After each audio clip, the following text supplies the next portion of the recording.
Ayan mga kaina, sa Ella, oh. Dito lang po ako sa kanyang harapan. At inaano-ano ko nga po siya mga kaina, baka po magano siya lumapa. Kaya mas inaano ko po yung ganito niya. Ayan. Oh, sit down. Sit down, sit down, sit down, sit down, sit down. Tuwa siya mga kaina dyan. Opo. Ganda-ganda pati niyan dyan. Matuwan-tuwa siya sa kanyang ginagawa eh. Ganito, persa, ganito lang yung kanyang upo. Ganito lang yung upo mo, anak. Ganyan. Tapos, and then, ito ganito.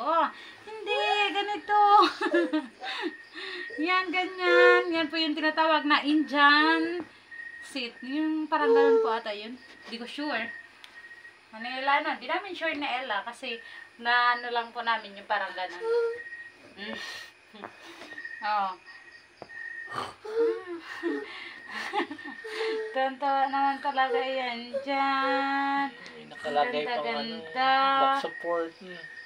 Naka-pink nga po siya mga kaina. Back support and neck support niya po mga kaina. Mga pink. Tapos naman yung kanyang OOTD po sa kanyang damit ay all green. And then yung towel niya po ay green. Tapos yung socks niya naman ay black and white. Exercise. Exercise na ano. Oh, di ba? Napagod ikaw dyan?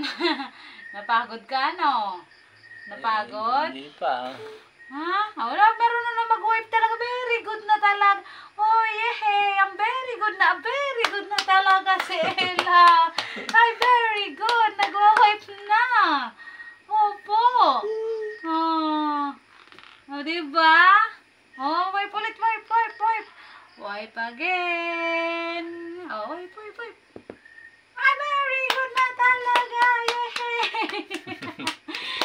Very good na talaga. Oh, once again. Oh, very good na talaga. Sela. Ano? Ikaw talaga ina. May naman ang wipe mo naman sa mouth ng Ella. Wala na nga. Ano? Oh, nagagalit. Parang kagalit. Nagagalit.